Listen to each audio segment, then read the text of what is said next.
Shalom, everybody. We are back with the fifth lesson of Matan Torah by the Baal HaSulam, with commentary by Rabbi Avraham Mordechai Gottlieb, who I'll be referring to as the Rebbe Shlita. Okay, got my Matan Torah giving, got my piano scarf. I think we're ready to go. There's 2 bullet points to the section. It's quite short, and it's a good preface to the coming section, which is much longer and has beautiful teachings. And it starts, to understand the nature of our obligation, we must understand why the Torah was given to Israel. And 2, if it was only the nation of Israel who wanted the Torah, then they weren't really chosen among nations to receive it. The Baal HaSulam begins. First of all, we have to understand why the Torah was given specifically to the Israeli nation and not to all the people of the world equally. Is there an element of nationalism here? God forbid. Only people who have taken leave of their senses could consider such a thing. Indeed, our sages have already dealt with this question.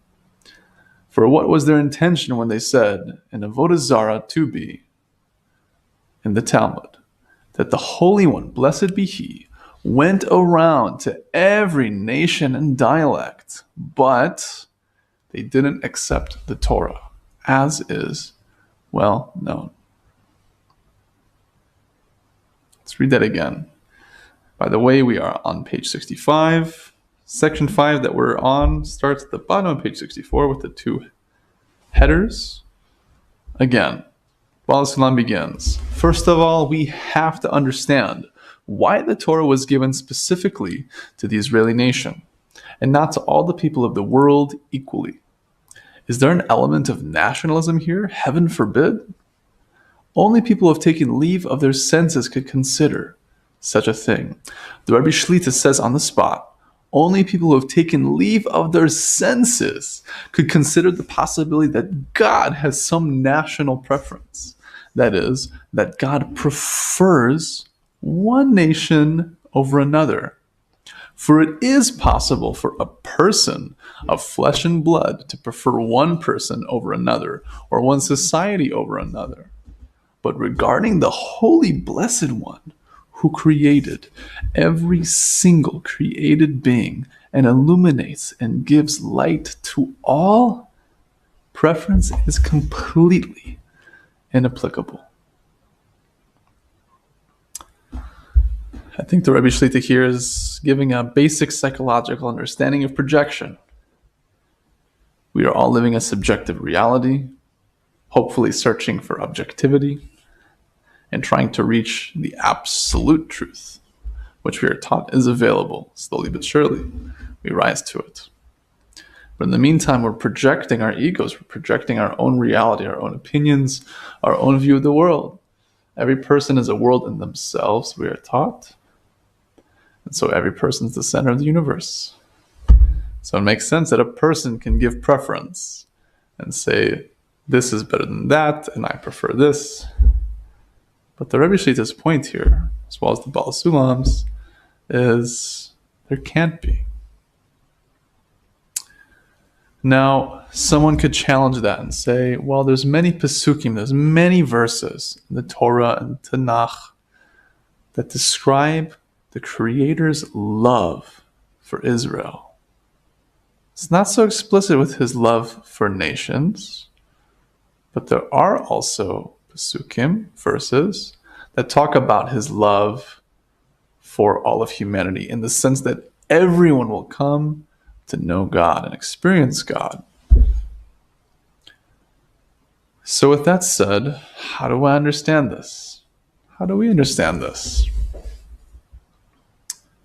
Based on what we've learned before, particularly in the second lesson, we spoke about Torah de Rishut HaYachid, the notion that the entire Torah can be interpreted through the single soul. You, the individual from all its minor details, is describing a spiritual roadmap from wherever we're holding up to the Creator himself. And we learn that Yisrael is a code word for a state of spiritual consciousness, which is Yashar Kel, straight to God. So when it says in Pesukim, it says in verses that the Creator loves Israel, one can interpret that in a physical, material sense, that he loves the bodies of Israel, he loves the people of Israel. But through this spiritual understanding, perhaps it's saying that the Creator loves the quality of Israel, because that's his quality. It's a spiritual principle, and those who are parents can relate. Parents like it when their children go in their way. Obviously, if you're of a religious background, then you hope and pray that your children stay on the path and stay connected to the Torah and its mitzvot and the Creator. And if you're not on the path, for example, the notion of your child going into a system of spiritual reality, going into a system of religion, of tradition, then that can scare you, because you know there's all of a sudden going to be a large dissimilarity of form, and you don't want to lose your baby. Understandable. But the same principle works with our relationship with the Creator, because we are his children. So this whole notion of that we can have the opportunity to give to the Creator means that we can give him nachat ruach, we can give him this pleasant spirit or joy, because he can be proud of us. The same way a parent can be proud of their child for doing right and following in their way, so too the Creator has given us the true and correct way to refine ourselves.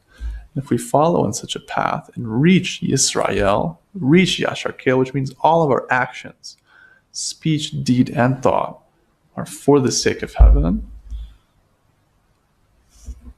that's naturally something that he would love, because that's similar and akin to him. And he is the good that does good to the good and to the bad. Eino Movado, there's none other than him. So it makes sense that all that is good is something that he would love. And even the bad, we understand, is also good at its essence. So, let's continue. The Baal HaSulam says, and continues, however, from this it's hard to understand why we are called the chosen people. As is written, God chose you in Devarim, or Deuteronomy 7:6, since no one from another nation wanted it. The Rabbi Shlita says on the spot, for choice is relevant only when there are several possible choices, and one chooses the most desirable among them. However, God has no choice, for none of the nations wanted the Torah besides Israel.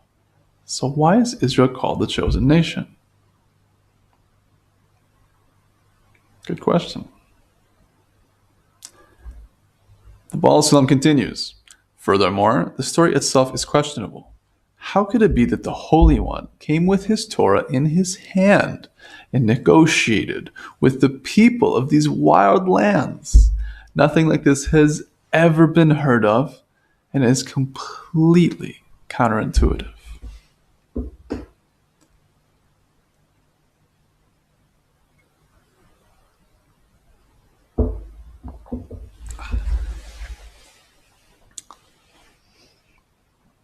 The Rabbi Shlita says, to the end of that statement, here, Baal HaSulam brings up the difficulty regarding the manner in which God offered the Torah to ignorant peoples. For Baal HaSulam assumes that they were weak-spirited and backward. So how could God offer them his Torah and negotiate with them?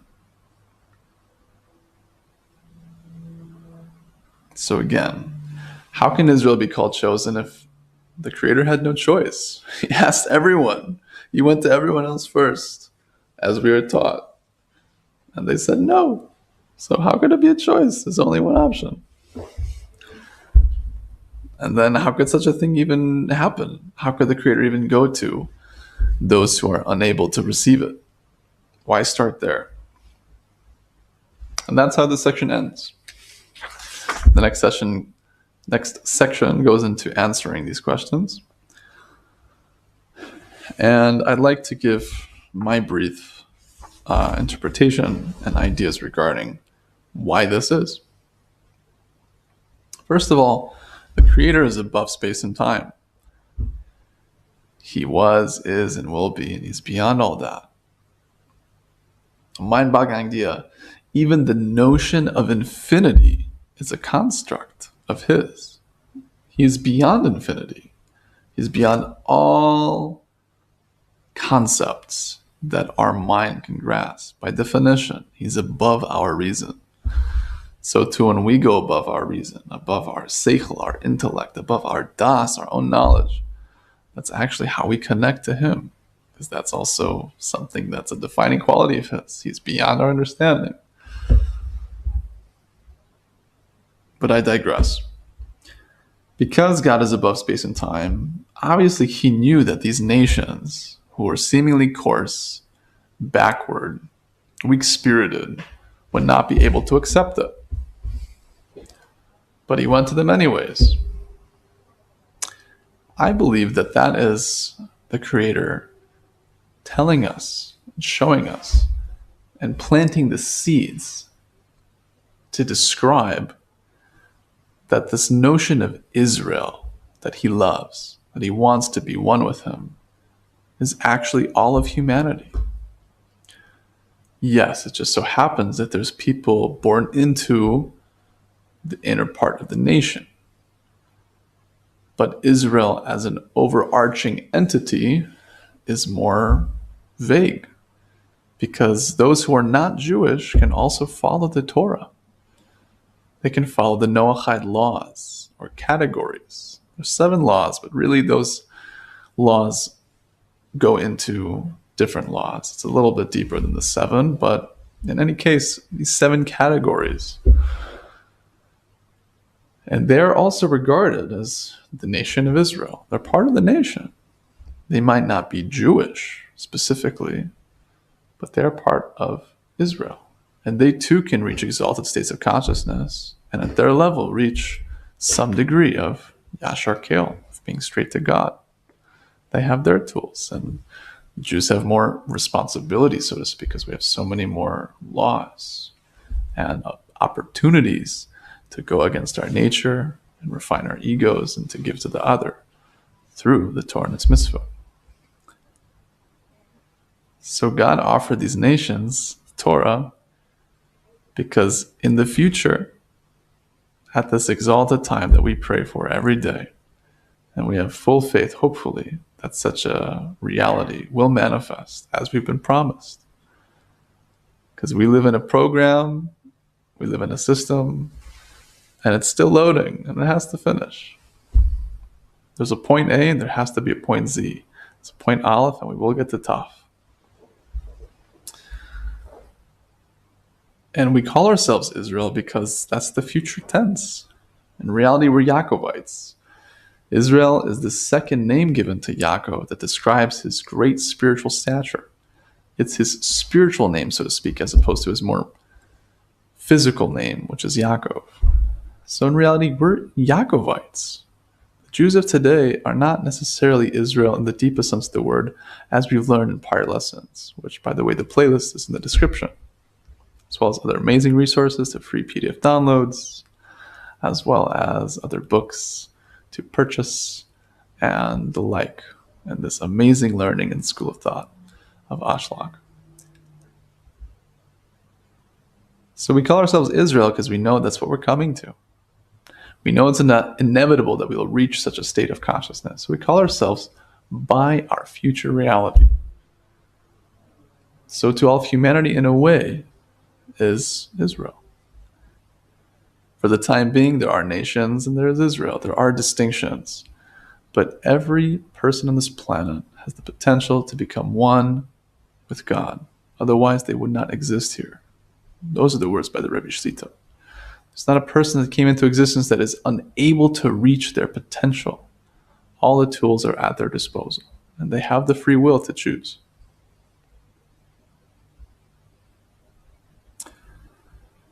So that's why I believe that the Creator went to all the nations. It's because they too can, like the convert who came to Hillel, convert, so to speak, or at least take on the Torah. We're taught a very deep thing, the introduction to the Zohar. And there's deeper explanations too. Maybe we'll have a time to learn at some point. That everything is rooted in us, being the Israeli or Jewish nation. We have these inner nations, these inner wills to receive for ourselves alone. And if we're not involved in the inner dimensions of Torah, being the Kabbalah and its inner dimensions, then we don't have hope of refining these inner aspects in this generation. So if these inner nations within us are not corrected, then the outer manifestation of that lack of correction in our consciousness branches out, and we see that response in the world. It's all interrelated. So I hope and pray that we merit to take on this work and to learn this very sweet Torah, which the Creator objectively wants us to learn and wants us to be involved with. Everyone at their time. Right place, right time. We've all got variables, but all the great Kabbalists, not just the Baal HaSulam, the Ramchal, the Vilna Gaon, Baal Shem Tov, and the list goes on. It's quite extensive, actually. Say the importance of Kabbalah and the necessary requisite of us needing to be involved in it and learn it in order to bring the final redemption out of love, meaning to reach the state of Yashar Keil. Okay, I think we should end here. The next lesson, we're going to be going further into the notions of why the Torah was given to Israel and the purpose for creation. Tov, all the best. Hitayot. See you later.